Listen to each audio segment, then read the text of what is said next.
নিজের অজান্তেই তার বাবা যে দেউলিয়া কোম্পানিটি কিনে নিয়েছিলেন তার গোপন ধনকুবের ক্রেতা যে সে নিজেই, তা না জেনেই স্বামী পারিবারিক নৈশভোজে তার স্ত্রীকে এক গরিব মোটা শুকরি বলে ডেকেছিল। এরপর স্ত্রী যা করলেন তা দেখে সবাই হতবাক হয়ে গেল।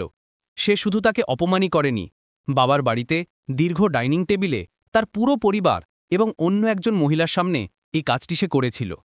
প্লেটগুলো তখনও গরম ছিল। রাহুল শর্মা তার চেয়ারের ওপর হেলান দিয়ে বসে সেই স্ত্রীর দিকে তাকিয়েছিল যে তার প্রতিটি সংগ্রামের সঙ্গী ছিল এবং সবার শোনার মতো যথেষ্ট জোরে বলেছিল, তুমি তো কেবল একটা গরিব মোটা শুকরি, কেউ তোমাকে বিয়ে করেছে, সেজন্য তোমার কৃতজ্ঞ থাকা উচিত। ঘরের মধ্যে পিনপতন নীরবতা নেমে এলো। কাটা চামচ থেমে গেল, চোখ নিচে নেমে গেল। কেউ তার পক্ষ নিয়ে একটিও কথা বলেনি। টেবিলের শেষ প্রান্তে অঞ্জলি শর্মা তার হাতগুলো কোলের উপর রেখেছিল, যাতে কেউ সেগুলোর কম্পন দেখতে না পারে। তার সাধারণ পোশাকটি, তার কোমল বক্ররেখা, ভরাট নিতম্ব, গোল পেট, হাতগুলো যা সে হাতার নিচে লুকোতে শিখেছিল, সেগুলোর উপর আলতোভাবে নেমে এসেছিল। সে কোনো দামি গয়না পরেনি, এমন কিছুই পরেনি যা সে যে সত্য বহন করছিল তার ইঙ্গিত দেয়। তাদের কাছে সে কেবল শান্ত, সামান্য স্থূলকায় স্ত্রী ছিল, এক সাধারণ বাড়ির, এমন একজন যার চাপ বোঝে না, যার দেবার মতো কিছুই নেই।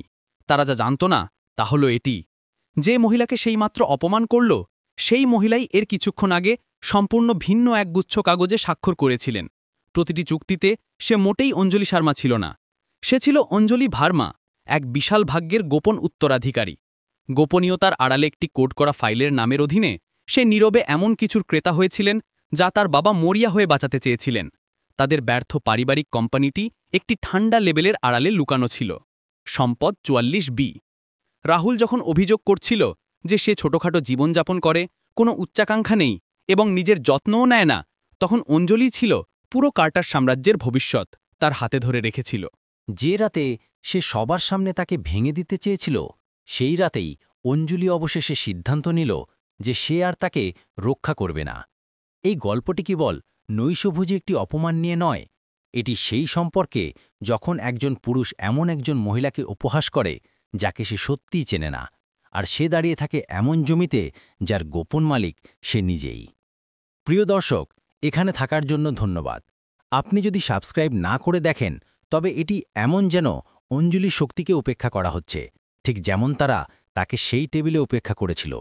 আপনি যখন সেই বোতামটি ক্লিক করেন, তখন আপনি প্রতিটি শান্ত, কোমল হৃদয়ের আত্মার পাশে দাঁড়ান, যাদের উপহাস করা হয়েছে, অবমূল্যায়িত করা হয়েছে এবং তবুও তারা উঠে দাঁড়ানোর সিদ্ধান্ত নিয়েছেন। দয়া করে এখনই সাবস্ক্রাইব করুন এবং কমেন্টে বলুন আপনি কোথা থেকে দেখছেন। অঞ্জলি শর্মা ৩২ বছর বয়সী, শান্ত, মৃদুভাষী, নরম দেহের অধিকারিণী। তার ছোট বসার ঘরের কেন্দ্রে স্থির হয়ে দাঁড়িয়ে আছে। একটি পুরনো ক্রিম রঙের স্কার্ফ এমনভাবে আঁকড়ে ধরে আছে যেন একটি ম্লান হয়ে যাওয়া জীবনের শেষ সুতো ধরে আছে। তার বুক দ্রুত ওঠানামা করছে, যেন সে এইমাত্র বিপদ থেকে পালিয়ে এসেছে বা এমন একটি আঘাত থেকে বেঁচে গেছে যা অন্য কেউ দেখতে পায়নি। স্কার্ফটি তার হাতে কাঁপছে, তারপর ধীরে ধীরে সবকিছু শান্ত হয়ে যায়। তার শ্বাস স্বাভাবিক হয়, তার দৃষ্টি নিচে নামে, তীব্রতা গলে যায় একটি শান্ত, অভ্যাসগত নীরবতায়, যা সে বহু বছর ধরে বহন করে চলেছে রাহুল শর্মাকে বিয়ে করার অনেক আগে থেকেই, বা হতাশার মধ্যেও হাসতে শেখার আগে থেকেই। সে স্কার্ফটি অত্যন্ত যত্নের সাথে ভাঁজ করে। এই স্কার্ফটি তার মা অপর্ণা ভার্মার ছিল, এমন একজন মহিলা যার সম্পর্কে ব্যবসায়িক মহলে একসময় ফিসফিস করে আলোচনা হতো। অপর্ণাকে শান্ত মস্তিষ্ক হিসাবে পরিচিত ছিল, এমন একজন মহিলা যিনি একজন শান্ত দৃঢ়তার সাথে একটি বিশাল কর্পোরেট সাম্রাজ্য নিয়ন্ত্রণ করতেন, যা এমনকি অভিজ্ঞ সিইওদেরও ভয় দেখাত। তিনি অঞ্জলিকে একা বড় করেছেন, তার মেয়েকে একটি ব্যক্তিগত বিনয়ী ধরনের শক্তি দিয়ে গড়ে তুলেছিলেন। অঞ্জলি আবার স্কার্ফটি ভাঁজ করে, এবার আরও ধীরে। কাপড়টি পুরানো, প্রান্তে সামান্য তন্তু বেরিয়ে গেছে, কিন্তু সে এটিকে পবিত্র কিছুর মতো ব্যবহার করে। তার চারপাশের ঘরটি সাধারণ, গরিব নয়, কেবল ইচ্ছাকৃতভাবে সহজ, যেন এর মালিক কখনো চায়নি যে কেউ সন্দেহ করুক যে তার সামর্থ্য আরও বেশি। একটি ছোট সোফা, একটি পুরনো টেবিল, নরম উষ্ণ আলো, এই জায়গার সবকিছুই আরামদায়ক, বসবাসযোগ্য এবং আলতো যত্নের সাথে বেছে নেওয়া। ভাড়া কম, প্রতিবেশী শান্ত। রাহুল এটিকে অস্থায়ী বলে, যতদিন না কোম্পানি ঘুরে দাঁড়ায়। অঞ্জলি কখনো তর্ক করে না। অঞ্জলির পোশাকটি তার ভরাট নিতম্ব এবং গোল পেটের ওপর আলতোভাবে ঝুলে আছে। সে এমন ধরনের মহিলা নয় যাদের ম্যাগাজিন প্রচ্ছদে রাখে। তার শরীর এখন তার ২০ দশকের শুরুর চেয়ে কিছুটা মোটা, হাত কাপড়ের নিচে নরম। সে এমন পোশাক বেছে নিতে শিখেছে যা আঁটসাঁট না হয়ে আলতোভাবে শরীর ছুঁয়ে থাকে। এমনটা নয় যে সে তার শরীরকে ঘৃণা করে, তবে অসতর্ক মন্তব্যগুলো মানুষের ধারণার চেয়েও গভীরভাবে আঘাত করে। কিন্তু দূরের দেয়ালে রাখা তাকটি ভিন্ন গল্প বলে। এটির ওপর একটি একক বাঁধাই করা ছবি দাঁড়িয়ে আছে। অল্প বয়সী অঞ্জলি, প্রায় ৮ বছর বয়স, তার মায়ের পাশে দাঁড়িয়ে, দুজনেই আনুষ্ঠানিক পোশাকে। দুজন শক্তিশালী ব্যবসায়ী অপর্ণাকে হাত মেলাতে হাসছেন। পটভূমিটি একটি উঁচু কনফারেন্স হল। দামি স্যুট, সোনালি রঙের জিনিসপত্র এবং কাঁচের টেবিল জুড়ে ছড়িয়ে থাকা নথি। ৮ বছর বয়সে অঞ্জলির চোখে স্মৃতির একটি ঝলক জ্বলে ওঠে। সে তার মায়ের পিছনে দাঁড়িয়েছিল, অপর্ণাকে কাগজপত্র স্বাক্ষর করতে দেখছিল যখন কালো স্যুটের পুরুষেরা অস্থিতিতে নড়াচড়া করছিল। আপনার মেয়েটি খুব পর্যবেক্ষণশীল, একজন নির্বাহী বলে। অপর্ণা আলতো হাসেন। সে শিখছে। অঞ্জলি কথা বলেনি, তবে সে সেই মুহূর্তটি মনে রেখেছিল। তার মায়ের কলম যেভাবে নিশ্চিতভাবে চলছিল, তার মধ্যে থাকা সেই শান্ত কর্তৃত্ব। তার স্পষ্ট উপলব্ধি যে তার মা কেবল আর একজন ব্যবসায়ী মহিলা ছিলেন না, তিনি সেই কক্ষের মালিক ছিলেন।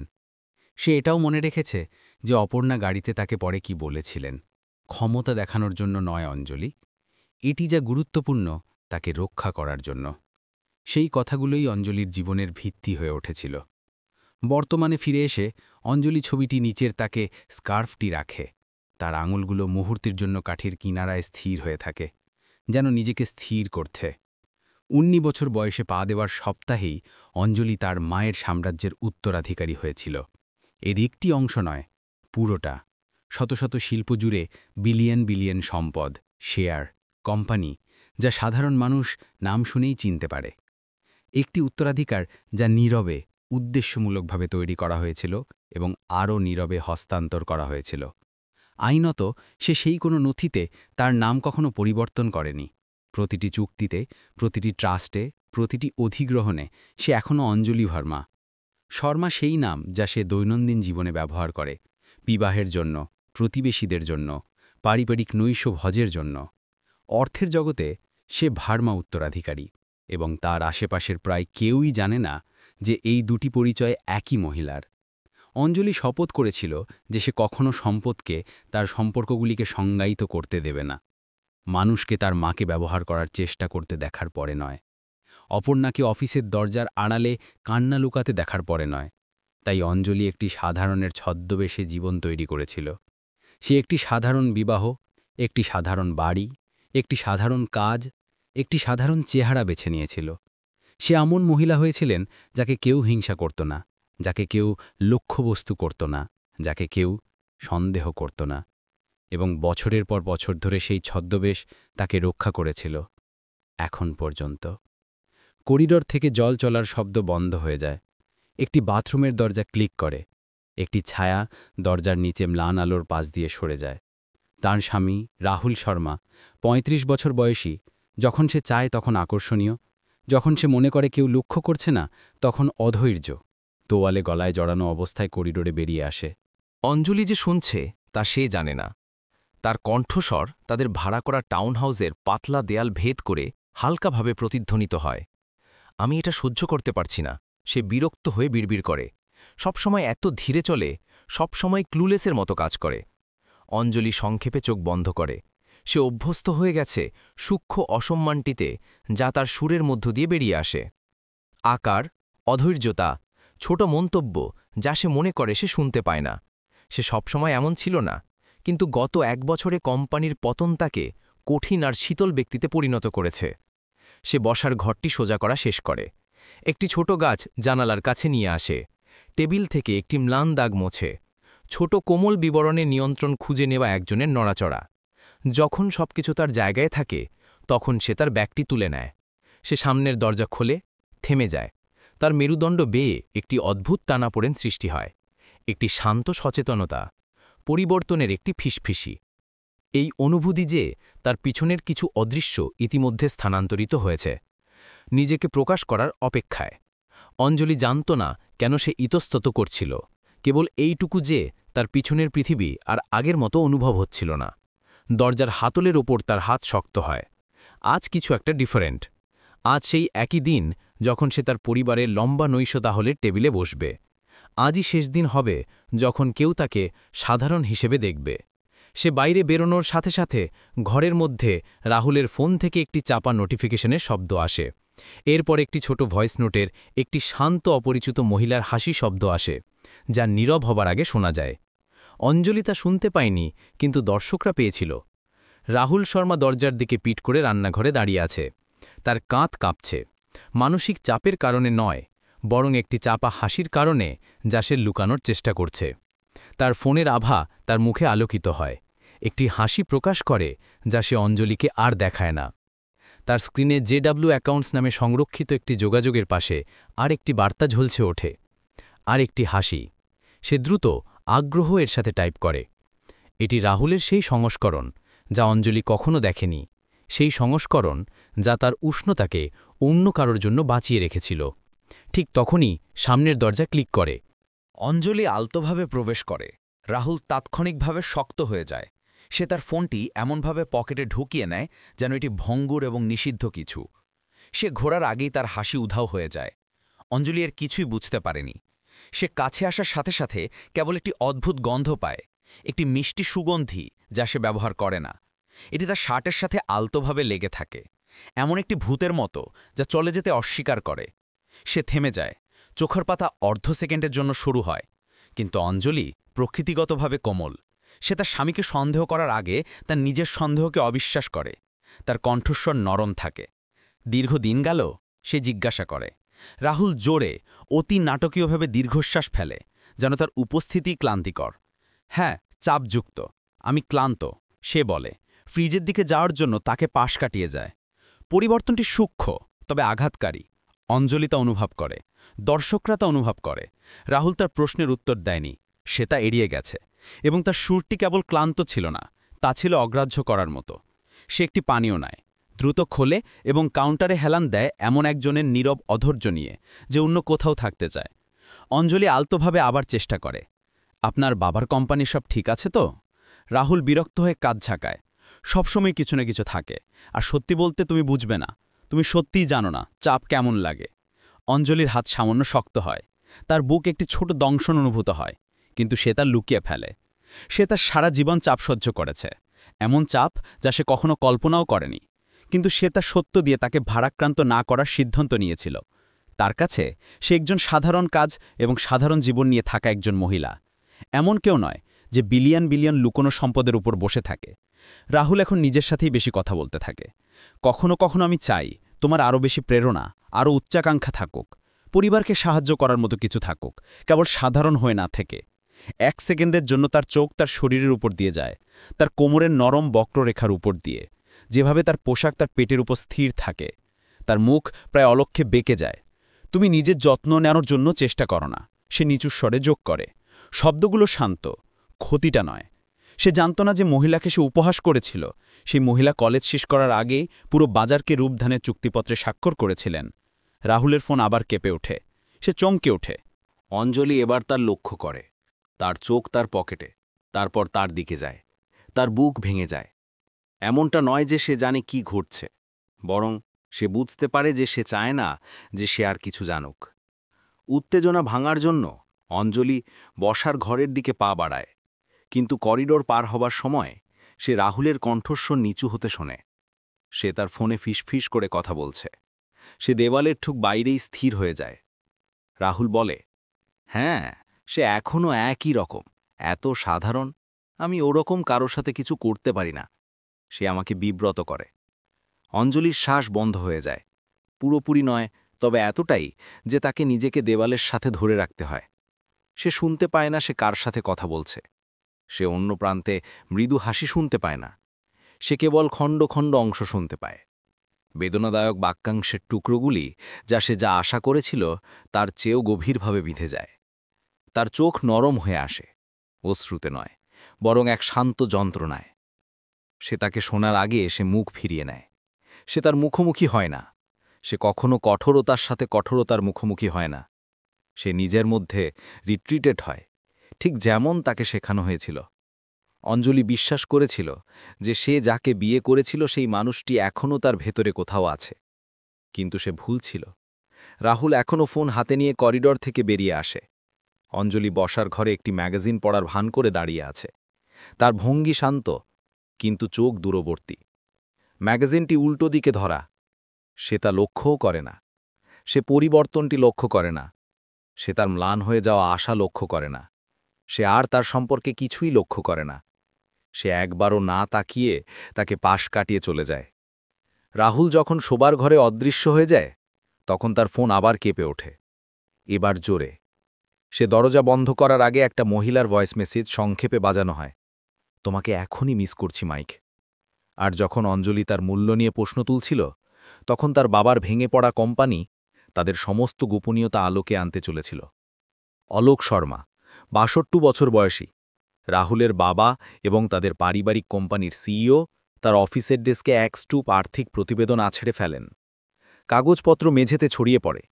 তার মুখ লাল, ঘরমাক্ত, এমন হতাশায় কাঁপছে যা সে আর লুকাতে পারছে না। সে অস্পষ্ট অফিসে এদিক ওদিক পায়চারি করছে, প্রতিটি পদক্ষেপে ভয়ের ভার। এটাই শেষ, অলোক গর্জন করে। আমরা শেষ। এই হারে কোম্পানি কয়েক সপ্তাহের মধ্যেই ডুবে যাবে। রাহুল তার বিপরীতে দাঁড়িয়ে, আতঙ্ক তাকে গ্রাস করার সাথে সাথে তার কণ্ঠস্বর বাড়তে থাকে। সে শান্ত নয়, নিয়ন্ত্রিত নয়, সংকটে সক্ষম অংশীদারের মতো কিছুই নয়। সে চিৎকার করছে, তাহলে ইনভেস্টর খুঁজে বের করো বাবা, কিছু করো। আমরা তোমার দাদার উত্তরাধিকার এভাবে শেষ হতে দিতে পারি না। অলোক কাঁপানো আঙুল দিয়ে স্ক্রিমের উজ্জ্বল নথির দিকে নির্দেশ করে। জরুরি আর্থিক পর্যালোচনা, অবিলম্বে পদক্ষেপ প্রয়োজন। তার কণ্ঠস্বর ভেঙে যায়। আমি যা করতে পারি সব করেছি। আমরা ঋণে ডুবে যাচ্ছি। ব্যাংকগুলো আমাদের ওপর আর ভরসা করছে না, আর শেষ বিনিয়োগকারীও সংখ্যাগুলি দেখে চলে গেছে। উত্তেজনা ঘন, শ্বাসরোধকারী। অঞ্জলি সেই অফিসে থাকা যে কারো চেয়ে কর্পোরেট পতন সম্পর্কে ভালো জানত। সে ১৩ বছর বয়সে একটি পতন প্রত্যক্ষ করেছিল এবং তার মাকে তার চেয়েও শক্তিশালী একটি সাম্রাজ্য পুনর্নির্মাণ করতে দেখেছিল। কিন্তু অঞ্জলি এখন এখানে নেই, এবং যদি সে থাকত, রাহুল এবং অলোক কখনো কল্পনাও করত না যে সে সাহায্য করতে পারে। সে নয়, সাধারণ স্ত্রী, যার নরম শরীর এবং শান্ত জীবন। এবং অঞ্জলি নিজেও কখনো প্রস্তাবও দিত না। রাহুল দেওয়ালের আড়ালে যে কথাগুলো ফিসফিস করে বলেছিল, তারপরে নয়। দৃশ্যটি ধীর হয়ে যায়। শক্তি গভীর প্রতিফলনে নরম আসে। অলোক তার চেয়ারে ডুবে যায়, তার কপালে হাত ঘষে, তার কণ্ঠস্বর পরাজিত ফিসফিসে নেমে আসে। আমাদের একটি অলৌকিক ঘটনা বা একজন ক্রেতা দরকার, এমন কেউ যার পকেট গভীর, এমন কেউ যে একটি মৃতপ্রায় কোম্পানিকে গ্রহণ করতে ইচ্ছুক। রাহুলের চোখ সরু হয়ে আসে, তিক্ততায় পূর্ণ। ঠিক আছে, আমরা এমন কাউকে জানিই না। বিদ্রুপটি তীব্র। দর্শকরা তা অনুভব করে। অঞ্জলি তার ছোট বসার ঘরে জানে না তার লুকোনো জগৎ তার স্বামীর ব্যর্থ জগতের কতটা কাছাকাছি। রাহুল পায়চারি করতে থাকে। সে উত্তেজিত, ঘামছে, দ্রুত শ্বাস নিচ্ছে, এমন একজন মানুষের মতো যে মনে করে তার পুরো জীবন হাত থেকে পিছলে যাচ্ছে। সে তো সাহায্যও করে না। অঞ্জলির কোনো উচ্ছাকাঙ্ক্ষা নেই, কোনো প্রেরণা নেই। আমি এমন একজনকে বিয়ে করেছি যে এই পরিবারের জন্য একটি আঙুলও তুলতে পারে না। অলোক উত্তর দেয় না। সে তার সামনে ভেঙে পড়া সংখ্যাগুলির দিকে খুব বেশি মনোযোগী। যদি অলোক সত্যটা জানত, তাহলে সে হাঁটু গেড়ে বসে পড়ত। অঞ্জলির ক্ষমতা ছিল কেবল একটি কোম্পানি নয়, 10টি কোম্পানি কেনার। অলোক আবার দাঁড়ায় এবং রাহুলের মুখোমুখি হয়। যদি যে কেউ আমাদের কিনে নিত, সে শান্তভাবে বলে, এমনকি যদি এর অর্থ নিয়ন্ত্রণ ছেড়ে দেওয়া হয়, অন্তত কোম্পানিটি একটি শক্তিশালী মালিকের অধীনে টিকে থাকবে। রাহুলের চোয়াল শক্ত হয়, তার হতাশা ফুটতে থাকে। শক্তিশালী মালিক? আমরা যোগ্য কাউকে চিনিই না। অলোক ক্লান্তিতায় দীর্ঘশ্বাস ফেলে। তবে প্রার্থনা করো একজন থাকুক। ক্যামেরা একটি ভিন্ন স্থানে ফোকাস করে। কয়েকদিন আগে অঞ্জলি তার ছোট ডেস্কে তার ল্যাপটপ খোলা নিয়ে বসে আছে। সে তার রাতের রুটিন করছে। তার ইনভেস্টমেন্ট পোর্টফোলিওর জন্য তার আইনি দল যে অধিগ্রহণের তালিকা স্ক্রিন করে তা পর্যালোচনা করছে। সে তার সাধারণ জীবনেও এটি গুরুত্ব সহকারে নেয়। তার স্ক্রিনে একটি ভিডিও কল খোলা আছে। অ্যাডভোকেট মীরা, অঞ্জলির পারিবারিক আইনজীবী, তীক্ষ্ণ চশমা এবং শান্ত কণ্ঠস্বরের একজন অভিজ্ঞ মহিলা। ফাইলগুলিয়ে ব্যাখ্যা করেন।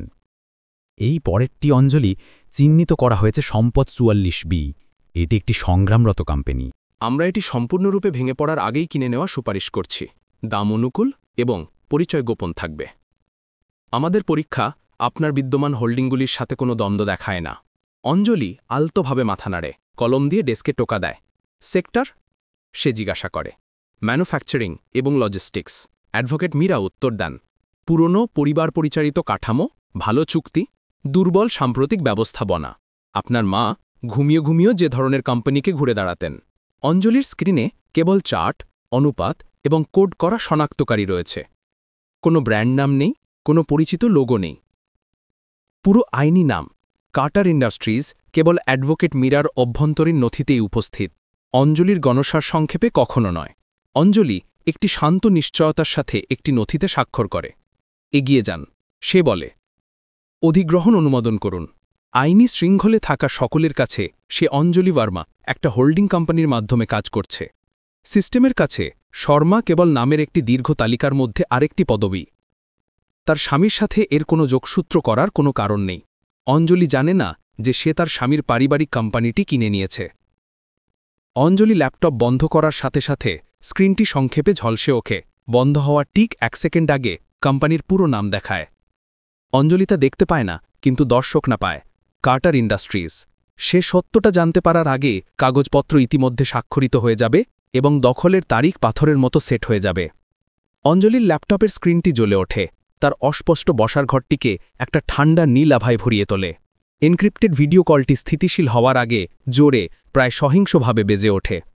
স্ক্রিনে উপস্থিত হন অ্যাডভোকেট মীরা, তার দীর্ঘদিনের পারিবারিক আইনজীবী। অ্যাডভোকেট মীরা একজন প্রায় 50 বছর বয়সী মহিলা। রৌপচুল শক্ত করে আটকানো, পাতলা চশমা তীক্ষ্ণ চোখগুলিকে ফ্রেম করে, যা যে কোনো চুক্তি বা মিথ্যার মধ্যে দিয়ে দেখতে প্রশিক্ষিত। তার মায়ের মৃত্যুর দিন থেকে তিনি অঞ্জলির উত্তরাধিকারের অভিভাবক হয়ে আছেন। তার কণ্ঠে জরুরি ভাব। অঞ্জলি, আমাদের আজ রাতে এই নথিগুলো পর্যালোচনা করতে হবে। বেশ কয়েকটি চিহ্নিত সম্পদের ওপর বাজারের সুযোগ দ্রুত বন্ধ হয়ে যাচ্ছে। তিনি দ্রুত কথা বলেন, খুব দ্রুত। অঞ্জলি অবিলম্বে চাপ অনুভব করে। সে তার আসনে সোজা হয়ে বসে। হৃৎস্পন্দন সামান্য দ্রুত হয়, ভয় নয়, বরং সেই গভীর গুরুত্বের সাথে যা তার মা তাকে ব্যবসা পরিচালনার সময় বহন করতে শিখিয়েছিলেন। কফি টেবিলের ওপর ফাইলগুলোর একটি লম্বা স্তূপ রয়েছে, প্রতিটিতে নামের পরিবর্তে কোড নম্বর দিয়ে চিহ্নিত। সামনের পাতায় কোনো লোগো নেই, কোনো কোম্পানির শিরোনাম নেই যেখানে অঞ্জলি তা দেখতে পারে। কেবল সংখ্যা 44A, 44B, 45C, 516F। তার মায়ের আইনজীবীদের দ্বারা কয়েক দশক আগে তৈরি করা একটি নিরাপত্তা ব্যবস্থা। এই সিস্টেমটি অঞ্জলির পরিচয়কে তার মালিকানাধীন বা বিনিয়োগ করা প্রতিটি কোম্পানি থেকে গোপন রাখত। এটি তাকে পরিচিত ব্র্যান্ড বা পারিবারিক নামের মানসিক আকর্ষণ থেকেও দূরে রাখত। সে যা দেখে তা ফিল্টার করা হয়, পারফরম্যান্স, ঝুঁকি, রিটার্ন, ব্যক্তিগত কিছুই নয়। এটি সেই নিয়ম যা অপর্ণা জোর দিয়েছিলেন। ক্ষমতা সবচেয়ে নিরাপদ যখন কেউ জানে না এটি কোথায় রয়েছে। দৃশ্যটি গভীর প্রতিফলনে ধীর হয়ে যায়। অঞ্জলি শান্তভাবে একটি শ্বাস নেয়, তার আঙ্গুল দিয়ে ফোল্ডারগুলির প্রান্তের উপর বুলিয়ে দেয়।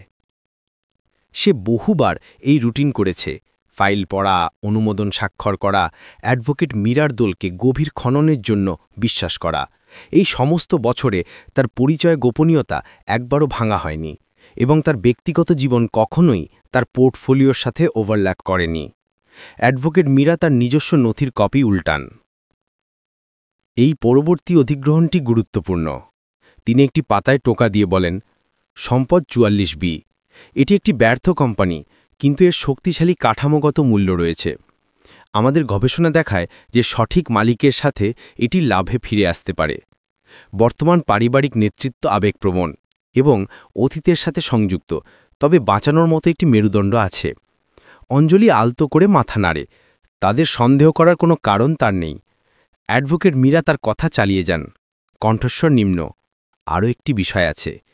এই কোম্পানির কারো কাছে আবেগপূর্ণ মূল্য আছে বলে মনে হয়। এটি পুরনো, পরিবার পরিচালিত এবং 3 প্রজন্মের বেশি সময় ধরে এর শিকড় প্রসারিত। বর্তমান নির্বাহীরা চুক্তি বন্ধ হওয়ার পরে আনুষ্ঠানিক নোটিফিকেশন পাবেন। যথারীতি আপনার হোল্ডিং কোম্পানি ক্রেতা হিসাবে প্রদর্শিত হবে, আপনার ব্যক্তিগত পরিচয় হবে না। অঞ্জলি তার মাথা কাত করে। আবেগপূর্ণ মূল্য? হ্যাঁ, অ্যাডভোকেট মীরা উত্তর দেন, তবে বিবরণ গোপনীয়তা ধারার আড়ালে সিল করা আছে। আমরা স্বাভাবিক প্রোটোকল অনুসরণ করেছি। সমস্ত নথি কেবল আমাদের আভ্যন্তরীণ দিকে আপনার জন্মগত নাম দেখায়, তাদের দিকে কখনোই নয়। তাদের কাছে এটি কেবল একজন দূরস্থ মুখহীন বিনিয়োগকারী। অঞ্জলি এই সিস্টেমের ভিতরে যথেষ্ট দিন ধরে বাস করছে যে এটি বুঝতে পারে। সেইটিকে বিশ্বাস করে। সে অ্যাডভোকেট মীরাকে বিশ্বাস করে। সে সেই বেনামির স্তরগুলিকে বিশ্বাস করে যা তাকে শোষণ, ম্যানিপুলেশন এবং সেই ধরনের লোভ থেকে রক্ষা করার জন্য তৈরি করা হয়েছিল, যা একসময় তার মাকে ঘিরে রাখত। স্বাক্ষর করার আগে সে কলম তোলে। সে দ্বিধা করে সন্দেহের কারণে নয়, বরং সেই অদ্ভুত চাপের জন্য যা সে সেদিন তার বুকে অনুভব করেছিল। সেই অদ্ভুত সংবেদন, সেই শান্ত সতর্কতা যা তার মা একবার ভার্মা ইনটুইশন বলে ডাকতেন, যা সে তার জীবনের বড় পরিবর্তনের আগে অনুভব করেছিল। অঞ্জলি অনুভূতিটিকে সরিয়ে দেয়। সে একটি মার্জিত স্ট্রোক দিয়ে 44B স্বাক্ষর করে, তারপর 44A, তারপর 45C, তারপর বাকিগুলো স্বাক্ষর করে। প্রতিটি শান্ত পেশাদারিত্বের সাথে প্রক্রিয়া করা হয়। সে শেষ করার পরেই আলতোভাবে পিছনে হেলান দেয়, তার হাত তার কোলের উপর বিশ্রাম নিতে দেয়। অ্যাডভোকেট মীরা একটি আনুষ্ঠানিক সম্মতি দেন। এই দফা অধিগ্রহণ সম্পূর্ণ হল। 44B অধিগ্রহণ নির্ধারিত তারিখে চূড়ান্ত হবে। আপনার পরিচয় গোপনীয়তা দুর্ভেদ্য থাকে। সেই কোম্পানিতে কেউ অঞ্জলি ভার্মা নামটি দেখবে না, এবং অবশ্যই অঞ্জলি শর্মা নয়। অঞ্জলির কণ্ঠস্বর নরম। আমি আপনার বিচারকে বিশ্বাস করি। অ্যাডভোকেট মীরা ফাইলটি বন্ধ করেন। আপনার মাও তাই বলতেন। সেই কথাগুলো গুরুত্বের সাথে পতিত হয়। অঞ্জলি তার বসার ঘরের ওপারে তাকায়। তাকে রয়েছে পুরনো স্কার্ফ, শৈশবের ছবি, একটি অতীতের চিহ্ন যা সে সরলতা এবং গোলকোমল বৈশিষ্ট্যের স্তরগুলির নিচে লুকিয়ে রাখে, যা মানুষ দুর্বলতা বলে ধরে নেয়। অঞ্জলি ১৯ বছর বয়সে তার বয়সের জন্য খুব আনুষ্ঠানিক একটি কালো পোশাক পরে একটি পালিশ করা বোর্ডরুমে দাঁড়িয়ে আছে। তার মায়ের উইল টেবিলের ওপর খোলা রয়েছে। আইনজীবীরা গম্ভীর চোখে তার দিকে তাকিয়ে আছে। একজন সফটলি বলে, আপনি সব কিছুর উত্তরাধিকারী। অঞ্জলি মনে রেখেছে যে সে চেয়ারটি এত শক্ত করে ধরেছিল যে তার আঙ্গুলের গাঁট সাদা হয়ে গিয়েছিল। তার মা তাকে প্রস্তুত করেছিলেন, কিন্তু কিছুই একজন ১৯ বছর বয়সীকে বিলিয়ন বিলিয়ন দায়িত্বের জন্য প্রস্তুত করে না। সে ফিসফিস করে বলেছিল, আমি চাই না মানুষ আমাকে ভিন্নভাবে দেখুক। অ্যাডভোকেট মীরা মাথা নেড়েছিলেন। তাহলে আমরা আপনাকে অদৃশ্য করে দেব, আপনার জন্মগত নামে সব কিছু। আপনি যদি বিয়ে করেন তবে আপনি যে নামই নিন না কেন তার সাথে কোনো যোগসূত্র থাকবে না। বর্তমানে ফিরে এসে ভিডিও কলটি শেষ হয়। নীরবতা ঘরে ভরে যায়। অঞ্জলি স্বাক্ষরিত নথিগুলি সংগ্রহ করে এবং সেগুলিকে একটি ফোল্ডারে পরিপাটি করে রাখে। সে সত্যিই কি শুরু করেছে তা না জেনে। সে জানে না যে সেই এইমাত্র তার স্বামীর পুরো জীবনের গতিপথ পরিবর্তন করেছে, বা তার বাবার অথবা সেই পরিবারের যারা নীরবে তার শরীর, তার পোশাক, তার শান্ততাকে তুচ্ছ করে। সে কেবল তার ল্যাপটপ বন্ধ করে, বিশ্বাস করে যে এটি তার গোপন জগতে একা পরিচালিত আরও একটি স্বাভাবিক রাত ছিল। এই অধিগ্রহণটি কতটা ব্যক্তিগত ছিল তা সে এখনও জানত না। ফোল্ডারের নিচে একটি পাতা আলগা হয়ে মেঝেতে মুখ করে পড়ে। অঞ্জলি তা দেখতে পায় না, কিন্তু দর্শকরা পায়। সম্পাদ 44B, মালিকানা হস্তান্তর, কার্টার ইন্ডাস্ট্রিজ। দূরে একটি ফোন বেজে ওঠে। রাহুলের ফোন। এরপর একটি মহিলার নরম কণ্ঠস্বর। কাল দেখা হবে রাহুল। রাহুল শর্মা একটি ছোট ক্যাফে টেবিলের উপর ঝুঁকে বসে এমনভাবে হাসছে যা অঞ্জলি মাসের পর মাস শুনতে পায়নি। তার কাঁধ শিথিল, তার মুখ উজ্জ্বল, তার পুরো শরীরের ভাষা খোলা, জীবন্ত। এমন একজনের মতো যে নিজেকে পুরোপুরি বোঝা মনে করে। কিন্তু তার বিপরীতে বসে থাকা মহিলাটি অঞ্জলি নয়। তার নাম প্রিয়া মেহতা। ৩০ বছর বয়সী, তার বাবার কোম্পানির একজন আর্থিক সহকারী। সে আত্মবিশ্বাসী, মার্জিত এবং ঠিক জানে কিভাবে একজন পুরুষের মনোযোগ ধরে রাখতে হয়। প্রিয়া কাছে ঝুঁকে আসে। তার হাত একটি কৌতুকপূর্ণ, পরিচিত উপায়ে রাহুলের টাই স্পর্শ করে। তার কণ্ঠস্বর নরম, টিজিং। আপনার এত চাপ নেওয়া উচিত নয় রাহুল। আপনি জানেন আমি আপনার জন্য এখানে আছি। রাহুল হাসে, তার আঙুলগুলোকে থাকতে দেয়। হ্যাঁ, তুমি সবসময় জানো কিভাবে আমাকে শান্ত করতে হয়। তাদের হাসি কাঁপে ঠোকাঠুকির শব্দের সাথে মিশে যায়। প্রিয়ার হাত ধীরে ধীরে তার টাইয়ের সামনে নেমে আসার সাথে সাথে তীব্রতা বাড়ে। সে কিছুই লুকাচ্ছে না এবং রাহুল তাকে দূরে সরিয়ে দিচ্ছে না। দৃশ্যটা প্রতিফলনে ধীর হয়ে যায়। রাস্তার ওপারে অঞ্জলি তার গাড়ি থেকে নেমে আসে, একটি কাপড় দিয়ে পরিপাটি করে মোড়ানো একটি ছোট পাত্র হাতে। সে রাহুলের প্রিয় নাস্তা তৈরি করেছে, সাধারণ উষ্ণ পেস্ট্রি, যা সে তাদের প্রথম ডেটিংয়ের সময় সবসময় পছন্দ করত। তখন সে বলতো যে সে নরম জিনিস পছন্দ করে, নরম খাবার, নরম সঙ্গীত, নরম আলিঙ্গন, নরম মেয়ে। এখন সে আর তা বলে না। সে জানে সে সহকর্মীদের সাথে কৌশল নিয়ে কথা বলার জন্য প্রায় এই ক্যাফেতে আসে। সে তাকে চমকে দিতে চেয়েছিল, তাকে সমর্থন করতে চেয়েছিল, তাকে মনে করিয়ে দিতে চেয়েছিল যে সে তার পক্ষে আছে। আশায় ভরা মুখ নিয়ে সে ফুটপাতে দাঁড়িয়ে আছে, ছোট নিরীহ আশা। সে ক্যাফের জানালার কাছে আসার সাথে সাথে তার চোখ তোলে এবং স্থির হয়ে যায়। কাঁচের মধ্য দিয়ে সে দুটি সিলুয়েটকে ঘনিষ্ঠভাবে বসে থাকতে দেখে। একটি সিলুয়েট চৌড়া কান এবং পরিচিত ভঙ্গিসহ রাহুল, অন্যটি স্পষ্টতই একজন মহিলা ঝুঁকে আছে, খুব আছাকাছি। অঞ্জলি এই কোণ থেকে প্রিয়ার তার টাইয়ের উপর স্পষ্টভাবে দেখতে পায় না। দুপুরের আলো তির্যকভাবে কাঁচের উপর পড়ে, এটিকে একটি টিন্টেড আয়নায় পরিণত করে, যা বিবরণগুলিকে নরম করে। সে কেবল তাদের রূপরেখা দেখতে পায়, যেভাবে তাদের মাথা একে অপরের দিকে ঝুঁকে আছে। প্রিয়ার সরু আকৃতি, রাহুলের দিকে ঝুঁকে থাকার ভঙ্গি। অঞ্জলি এমন মহিলা ছিল না যে সিদ্ধান্তে ঝাঁপিয়ে পড়ে, কিন্তু সেই ঘনিষ্ঠতা সম্পর্কে কিছু একটা ভুল মনে হচ্ছিল, স্পষ্টভাবে ভুল। তার শ্বাস আটকে যায়, পেস্টির পাত্রের উপর তার মুঠো শক্ত হয়। সে এক ছোট ধাপ পিছনে নেয়, তারপর আরেকটি, শক্ত না করার জন্য সতর্ক থাকে। তার মন তার হৃদয়কে রক্ষা করার চেষ্টা করে। হয়তো এটা কিছুই না, হয়তো এটা একজন সহকর্মী, হয়তো সে কেবল চাপে আছে, কিন্তু তার প্রবৃত্তি সেই সত্যটি ফিসফিস করে যা সে শুনতে প্রস্তুত নয়। অঞ্জলি ধীরে ধীরে ভবনের পাশে চলে যায়, যেখানে সে দেখা না দিয়ে দেখতে পারে, একটি পার্ক করা গাড়ির কাছে একটি স্তম্ভের পিছনে লুকিয়ে। ভেতরে প্রিয়া আবার ঝুঁকে আসে এবং রাহুলের কানে কিছু ফিসফিস করে। সে হাসে, নরম, স্বচ্ছন্দ, অন্তরঙ্গ, এমন হাসি যা সে দীর্ঘদিন ধরে অঞ্জলিকে দেয়নি। অঞ্জলির বুক যন্ত্রণাদায়কভাবে শক্ত হয়। সে নিজেকে স্থির রাখার জন্য বেশ কয়েকবার চোখ পলক ফেলে, তার মাথা ফিরিয়ে নেয়। সে আর দেখতে চায় না, সে সবচেয়ে খারাপটা অনুমান করতে চায় না, সে ভেঙে যেতে চায় না, কিন্তু সে এখনও যেতে পারে না। তার একটা অংশ মরিয়া হয়ে আশা করছে যে রাহুল দূরে সরে যাবে, দূরত্ব তৈরি করবে, সম্মান দেখাবে। সে করে না।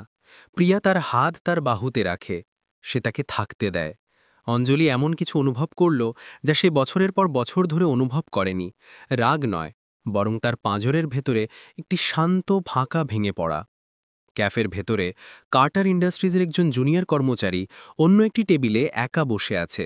সে এর আগেও রাহুল এবং প্রিয়াকে একসাথে দেখেছে, এমন স্পর্শ দেখেছে যা পেশাদারিত্বের বাইরে যায়। সে জানালার মধ্য দিয়ে অঞ্জলিকে চিনতে পারে।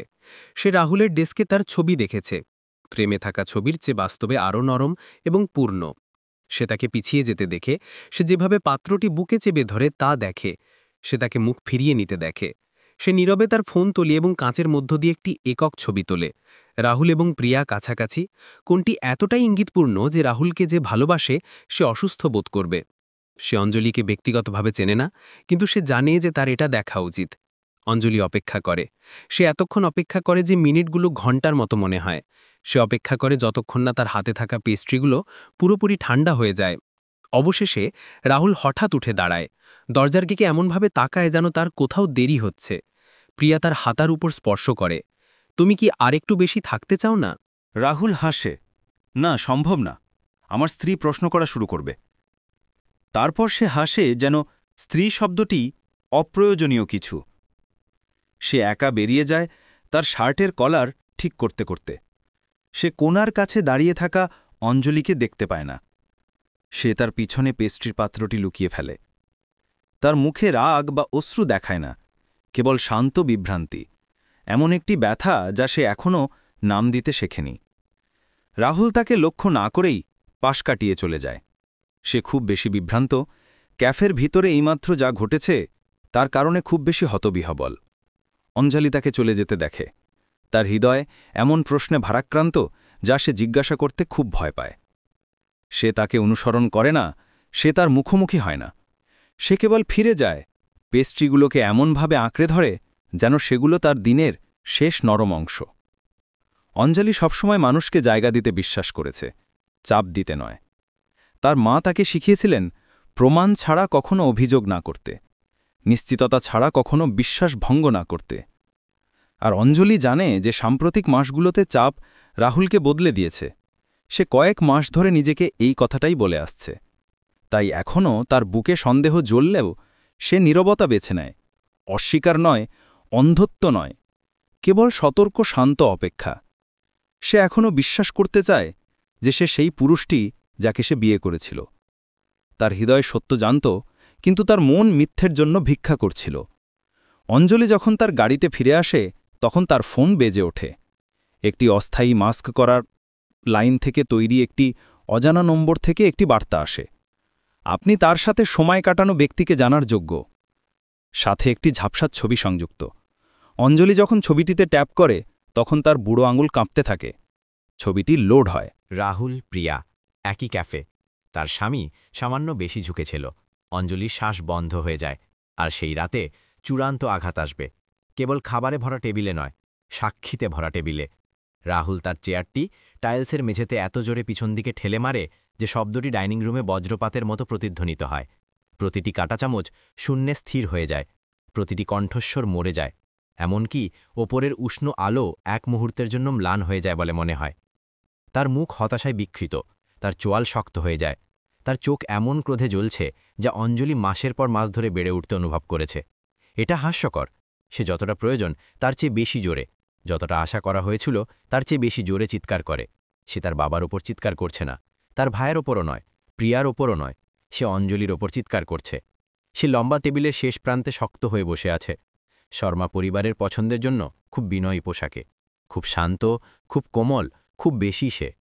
তার সাধারণ পোশাকটি তার কোমল বক্ররেখা, তার পেটের গোলরেখা, তার ভরাট বাহুগুলোর উপর আলতোভাবে নেমে আসে।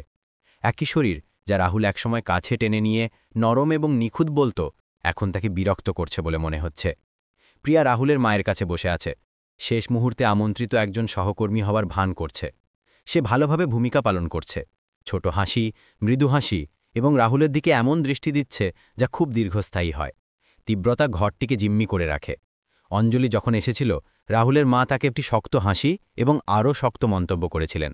অঞ্জলি প্রিয়, হয়তো আজ রাতে রুটি বাদ দাও। সে ঝুড়িটি পার করার সময় ফিসফিস করে বলেছিল। তুমি জানো পারিবারিক নৈশভোজ কিভাবে ওজন বাগাতে পারে। তার চোখ কেবল 1 সেকেন্ডের জন্য নিচে নেমে গিয়েছিল, অঞ্জলির কোমরের দিকে। অঞ্জলি দুর্বলভাবে হেসেছিল এবং কোনোটিই না নিয়ে ঝুড়িটি পার করে দিয়েছিল। এখন সেই একই টেবিল, এর চেয়েও ভয়ঙ্কর কিছুর মন্ত্র। দৃশ্যটি ধীর, কিন্তু উত্তেজনা তীক্ষ্ণ থাকে। অঞ্জলি শক্তভাবে গিলে নেয়, তার হাতগুলো কোলের উপর রাখা। সে আজ রাতে ক্রমবর্ধমান দূরত্ব নিরাময় করার আশায় এসেছিল।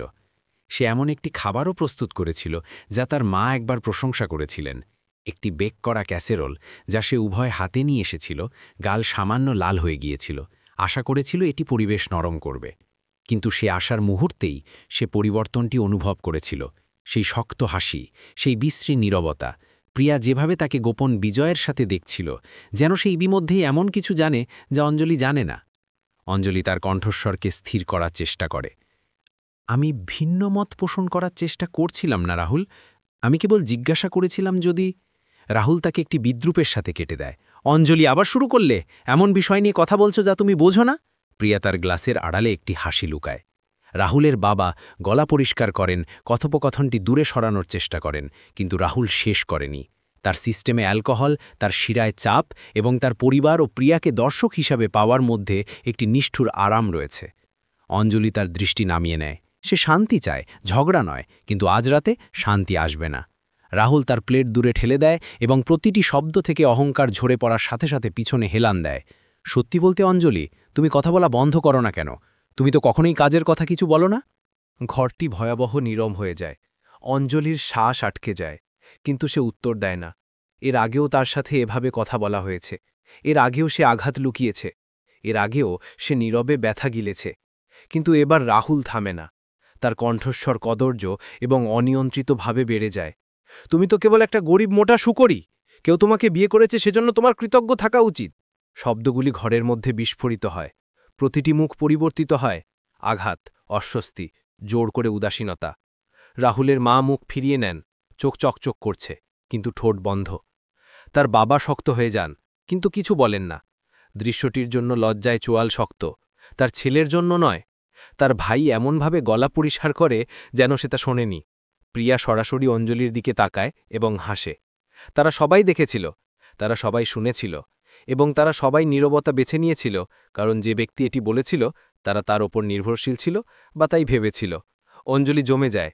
তার হৃৎপিণ্ড একবার তার পাঁজরের বিরুদ্ধে আছড়ে পড়ে, এতটাই জোরে যে তার বুকের ভেতর একটি কালশিটে তৈরি হবার মতো মনে হয়। তার প্লেটে থাকা খাবার ঝাপসা হয়ে যায়, তার আঙ্গুল কাঁপতে থাকে, এবং তারপর তার মন তাকে পিছনে টেনে নিয়ে যায়। অল্প বয়সী অঞ্জলি একটি প্রাইভেট স্কুলের করিডোরে একা দাঁড়িয়ে আছে। ৩ জন মেয়ে তাকে ঘিরে ধরেছে। তুমি এত শান্ত কেন? কিছু বলো। ওকে দেখো, সে অদ্ভুত এবং সে মোটা হচ্ছে। অঞ্জলি দেয়ালের মধ্যে অদৃশ্য হওয়ার চেষ্টা করে। সেই রাতে তার মা তার পাশে হাঁটু গেড়ে বসে এবং তার চোখের জল মুছে দেন। অঞ্জলি, তার মা ফিসফিস করে, একটি কোমল হৃদয় দুর্বল নয়। তোমার ভিতরের এবং বাহিরের কোমলতা লজ্জার কিছু নয়। একদিন তারা তা শিখে যাবে। সেই কথাগুলো বর্মের মতো অঞ্জলির চারপাশে জড়িয়ে যায়। বর্তমানে ফিরে এসে তার হাত কাঁপা বন্ধ হয়ে যায়। তার চোখ উপরে ওঠে, রাগান্বিত নয়, অশ্রুসিক্ত নয়, বরং এমনভাবে স্থির যা পুরো টেবিলকে অস্বস্তিতে ফেলে। রাহুল চোখ উল্টে দেয় এবং তার পানীয়ের দিকে হাত বাড়ায়। ভান করে যে সে এইমাত্র সেই মহিলার আত্মাকে গুড়িয়ে দেয়নি যাকে সে ভালোবাসার শপথ করেছিল। সে মনে করে যে অন্যান্য ছোটখাটো অপমানের মতো এটিও উড়ে যাবে, কিন্তু অঞ্জলি সব কিছু দেখছে এখন। সে সেই সত্যটি দেখছে যা সে আশা করে চলছিল যে বাস্তব নয়। সে তার পরিবারের নীরবতার মধ্যে কাপুরুষতা দেখছে। সে প্রিয়ার হাসির মধ্যে অহংকার দেখছে। সে দীর্ঘকাল পরে প্রথমবারের মতো স্পষ্টভাবে দেখছে। অঞ্জলির ভেতরের কিছু ভেঙে যায়নি, এটি জেগে উঠেছিল। অঞ্জলি তার চেয়ার থেকে এমন ধীর গতিতে ওঠে যে রাহুলের অহংকারও 1 সেকেন্ডের জন্য থেমে যায়। প্রতিটি চোখ তাকে অনুসরণ করে। সে টেবিলে চারপাশে তাকায়, তারপর অবশেষে তার স্বামীর দিকে। তার কণ্ঠস্বর শান্ত, খুব শান্ত। ধন্যবাদ, সে ফিসফিস করে। আমাকে দেখানোর জন্য ধন্যবাদ যে তুমি আসলে কে। ঘর জুড়ে অস্বস্তির একটি ঢেউ বয়ে যায়। অঞ্জলি ঘুরে দাঁড়ায়, তার চেয়ার ঠেলে পিছনে রাখা থাকে। তার অস্পৃশ্য প্লেট এখনও গরম। তার সম্মান অক্ষত থাকে এমন একটি ঘরে যা এটিকে ছিনিয়ে নেওয়ার চেষ্টা করেছিল। অঞ্জলি যখন দরজার দিকে পা বাড়ায়, প্রিয়া রাহুলের দিকে ঝোঁকে ফিসফিস করে, বেয়ারলি অডেবল। এখন সে জানে। রাহুলের চোখ বড় হয়ে যায়, কারণ তার ভেতরে সে বুঝতে পারে যে আজ রাতে সে অনেক দূরে চলে গেছে। আর একবার যখন একটি কোমল হৃদয় অবশেষে সত্য জানতে পারে, তখন এটি এমনভাবে শান্ত হয় যা বিশ্বের ভয় পাওয়া উচিত। অঞ্জলি শর্মা পরিবারের বাড়ি থেকে বেরিয়ে আসে এবং তার পিছনের সামনের দরজাটি এত জোরে বন্ধ করে যে বারান্দার লণ্ঠনটি প্রবলভাবে ঝনঝন করে ওঠে। সে যখন ফুটপাতে হোঁচট খায়, তখন রাতের বাতাস তাকে ঠান্ডা ঢেউয়ের মতো আঘাত করে, শ্বাসরুদ্ধ, বুক শক্ত। কিন্তু সে কাঁদে না, একটিও অশ্রু পড়ে না। পরিবর্তে সে উভয় হাতে রেলিং আঁকড়ে ধরে। তার পুরো শরীর কাঁপতে থাকায় তার গাঁটগুলো সাদা হয়ে যায়। আবহাওয়ার কারণে নয়, এইমাত্র যা ঘটল তার ধাক্কায়। তার স্বামীর কণ্ঠস্বর এখনও তার কানে বাজছে, তুমি তো কেবল একটা গরিব মোটা শুকরি। তার হৃৎপিণ্ড যন্ত্রণাদায়কভাবে হাতুড়ি মারে, কিন্তু তার অভিব্যক্তি আরও অস্থির কিছুতে স্থানান্তরিত হয়। স্থিরতা, একটি ভয়ঙ্কর শূন্য স্থিরতা। ব্যথা জোরে আসে, কিন্তু অসাড়তা নীরবে আসে, এবং সেই নীরবতা সব কিছু পরিবর্তন করতে পারে। দৃশ্যটি গভীর প্রতিফলনে ধীর হয়ে যায়। অঞ্জলি খালি রাস্তা ধরে একা হাঁটে, প্রতিটি পদক্ষেপ স্থির, সতর্ক, নিয়ন্ত্রিত। তার নরম শরীর এখন উদ্দেশ্য নিয়ে চলে, দ্বিধা নিয়ে নয়। সে এমন একজনের মতো চলে যে অবশেষে তার চারপাশের ঝড়ের বিরুদ্ধে লড়াই করা বন্ধ করে দিয়েছে এবং পরিবর্তে সোজা এর মধ্য দিয়ে হেঁটে যাওয়ার সিদ্ধান্ত নিয়েছে। তার মুখ খালি, নরম, শান্ত, অপাঠ্য, ভাঙা নয়, হিস্টেরিয়াগ্রস্ত নয়, রাগান্বিত নয়, কেবল নীরব। এবং সেই নীরবতা যে কোনো বিস্ফোরণের চেয়ে বেশি ওজন বহন করে। সে একটি রাস্তার আলোর নিচ দিয়ে যায়। আলো তার আঙুলের মধ্যেকার ক্ষীণ কম্পন প্রকাশ করে, ছোট ছোট আঘাতের প্রতিধ্বনি যা সে এখনও পুরোপুরি প্রক্রিয়া করেনি।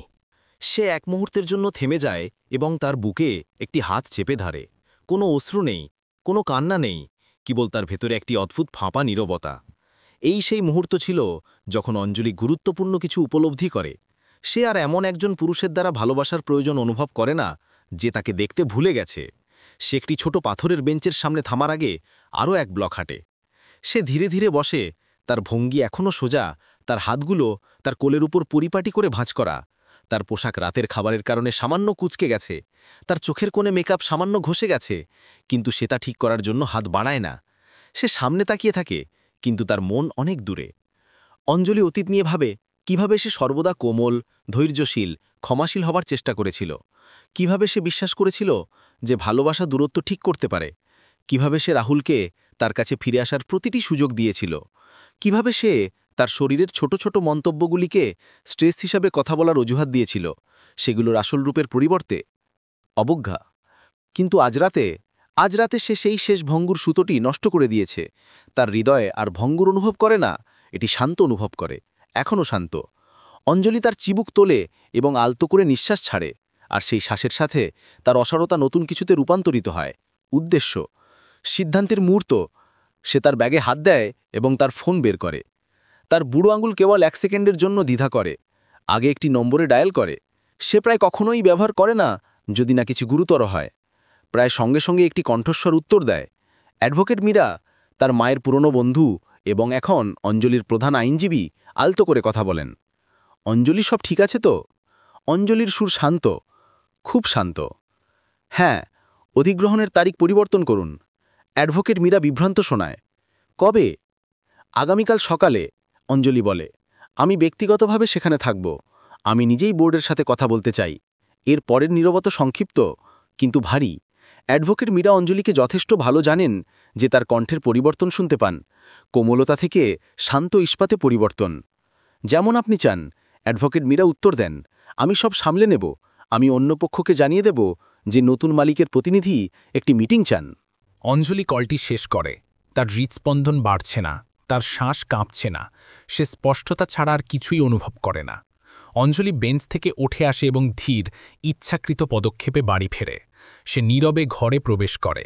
রাহুল এখনও তার বাবা মায়ের বাড়িতে আছে, নিজের অহংকার এবং মনোযোগে ডুবে আছে। সে সোজা বেডরুমে যায়। সে তার পায়খানা খোলে, সর্বোচ্চ তাক পর্যন্ত পৌঁছায় এবং সময় দ্বারা বিবর্ণ একটি ছোট কাঠের বাক্স নামিয়ে আনে। ভেতরে তার মায়ের হাতের লেখা একটি একক চিঠি। অঞ্জলি সাবধানে এটি খোলে। আজ রাতে প্রথমবারের মতো তার হাত স্থির। চিঠিটিতে লেখা আছে, যখন তোমার হৃদয় আর নিরাপদ নয়, তখন তোমার উত্তরাধিকার ব্যবহার করো, মা। অঞ্জলি চোখ বন্ধ করে। তার মায়ের কণ্ঠস্বর তার স্মৃতির ভেতরে ফিসফিস করে শুনতে পায়। তুমি ক্ষমতা নিয়ে জন্মেছ, আমার প্রিয়, তবে কখন এটি ব্যবহার করতে হবে তা তোমাকে বেছে নিতে হবে। সে দীর্ঘ এবং ধীরে ধীরে নিঃশ্বাস ছাড়ে। আজ রাতে সে বেছে নেয়। সে তিথিটি বাক্সে ফিরিয়ে রাখে, কিন্তু এটির নিচে ফোল্ডারটি রাখে, যে ফোল্ডারে ভার্মা উত্তরাধিকারী হিসেবে তার পরিচয়ের সাথে জড়িত প্রতিটি নথি রয়েছে। তার আসল পরিচয়, তার আসল জীবন, তার আসল ক্ষমতা, যে জীবন সম্পর্কে রাহুল জানার প্রয়োজন মনে করেনি। অঞ্জলি জানালার দিকে হেঁটে যায় এবং ঘুমন্ত পাড়ার দিকে তাকায়। চাঁদের আলো তার শান্ত স্থির দৃষ্টিতে প্রতিফলিত হয়। ভোরের মধ্যে ক্ষমতার ভারসাম্য চিরতরে উল্টে যাবে এবং সে জানালা থেকে মুখ ফিরিয়ে নেওয়ার সময় তার ফোন বেজে ওঠে। সেই একই অজানা নম্বর থেকে একটি নতুন বার্তা। এটিতে লেখা আছে, কাল সে সব জানতে পারবে। অঞ্জলির চোখ সামান্য সরু হয়ে আসে। এবার তাকে ভয় পেয়েছেন বলে মনে হয় না। একটি ভারী কাঠের দরজা খোলে, দেয়ালের সাথে হালকাভাবে ধাক্কা খায় যখন রাহুল শর্মা নির্বাহী অফিসে পা রাখে। এখন তার নির্বাহী অফিস। শব্দটি ঘরের মধ্যে একটি ঘোষণার মধ্যে প্রতিধ্বনিত হয়, একটি চূড়ান্ত ঘোষণা যে পুরনো পৃথিবী চলে গেছে এবং একটি নতুন শুরু হয়েছে। বোর্ডরুমের সংঘাত এবং আদালতের প্রথম দফার পর কয়েক সপ্তাহ কেটে গেছে। আইনি প্রক্রিয়া এগিয়ে যাওয়ার জন্য, কাগজপত্র দাখিল করার জন্য, সিদ্ধান্ত চূড়ান্ত হওয়ার জন্য যথেষ্ট সময়। পালিশ করা টেবিলের ওপর নথি স্তূপ অপেক্ষা করছে। প্রান্তে একটি তাজা নামের প্লেট বসেছে। অঞ্জলি ভার্মা, সিইও।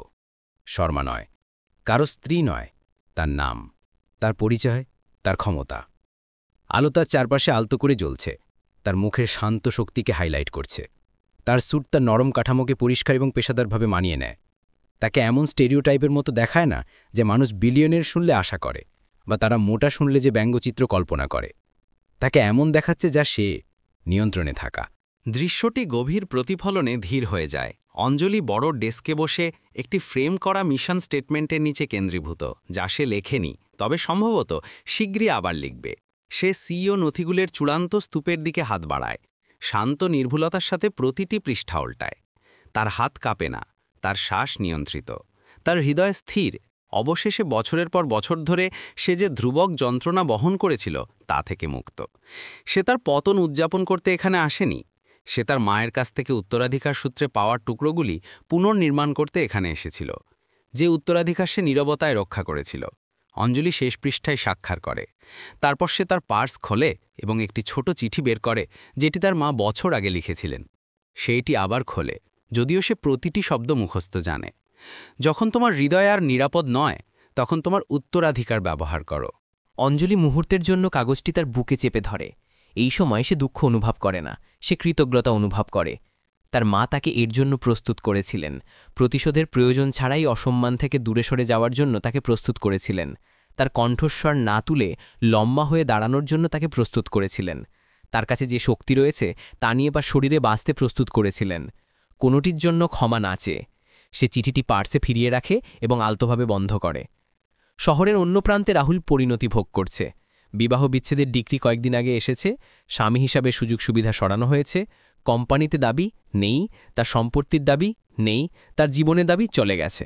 বোর্ড সদস্যরা তাকে এড়িয়ে চলে, প্রতিবেশীরা তাদের ব্লাইন্ড বন্ধ করে দেয়, প্রিয়া তার নম্বর ব্লক করেছে, তার বাবা মা তার সাথে কেবল যখন প্রয়োজন তখনই কথা বলেন, তাদের কণ্ঠস্বর ভমুর এবং ক্লান্ত। সে তার ছোট অ্যাপার্টমেন্টে একা বসে আছে, সেই একই জায়গা যা সে একসময় একটি পরকীয়া লুকোনোর জায়গা হিসেবে ব্যবহার করত। অঞ্জলির আইনজীবী যে আইনি নোটিশ দিয়েছিলেন তার দিকে তাকিয়ে এসে পড়ে থাকে, ঋণে জর্জরিত, একটি ক্ষতিগ্রস্ত খ্যাতি এবং তার নিজের শব্দের প্রতিধ্বনি নিয়ে। তুমি তো কেবল একটা গরিব মোটা শুকরি। সে তাকে রাগের কারণে ধ্বংস করেনি, সে কেবল এমন একটি জায়গা থেকে নিজেকে সরিয়ে নিয়েছিল যেখানে তাকে কখনো সম্মান করা হয়নি। আর যে কাঠামো তার উপর নির্ভরশীল ছিল তা তার নিজের ওজনে ভেঙে গেল। অফিসে ফিরে অঞ্জলির মুক্ত মনে আর দরজা বন্ধ করে রাখতে হয় না। অঞ্জলি তার ব্লেজারের সামনের অংশ মসৃণ করে দাঁড়িয়ে আছে, তার শান্ত অভিব্যক্তি বিন্দু মাত্র টলে না। সে তার সাধারণ পার্সটি নেয়, সেই একই পার্স যা সবাই বছরের পর বছর ধরে উপেক্ষা করেছিল, এবং দরজার দিকে হেঁটে যায়। তার হিলের ক্লিক ফ্লোরের বিরুদ্ধে আলতোভাবে শব্দ করে, একটি স্থির ছন্দ যা খালি হলওয়েতে শান্ত শক্তিতে ভরে দেয়। সে যখন প্রধান লবিতে পৌঁছায়, কর্মচারীরা কথোপকথনের মাঝখানে থেমে যায়, মাথা ঘুরে, চোখ বড় হয়। ওই নতুন মালিক, সে এত শান্ত। আমি ভেবেছিলাম সে কেবল তার শান্ত স্ত্রী। সে কোম্পানি বাঁচিয়েছে, সে সব কিনেছে। ফিসফিসানি ক্রমবর্ধমান বাতাসের মতো ছড়িয়ে পড়ে। অঞ্জলি কোনো বক্তৃতা দেয় না, কোনো মহৎ ঘোষণা করে না, কোনো নাটকীয় তাকানো দেয় না। সে কেবল বড় কাঁচের দরজা দিয়ে হেঁটে যায়, তার ভঙ্গি সোজা, তার হৃদয় স্থির, তার ভবিষ্যৎ প্রশস্ত খোলা। সে বাইরে পা রাখার সময় তার পার্সটি সামান্য দুলতে থাকে এবং দর্শকদের ভিতরে দেখতে পাওয়ার জন্য যথেষ্ট খোলে। তার মায়ের হাসিমুখে একটি ছবি, একটি ভাঁজ করা বিবাহ বিচ্ছেদের ডিক্রি, চূড়ান্ত এবং অপরিবর্তনীয়। এই দুটি বস্তু তার জয় করা সবকিছু এবং তার ফিরে পাওয়া সবকিছুকে প্রতিনিধিত্ব করে।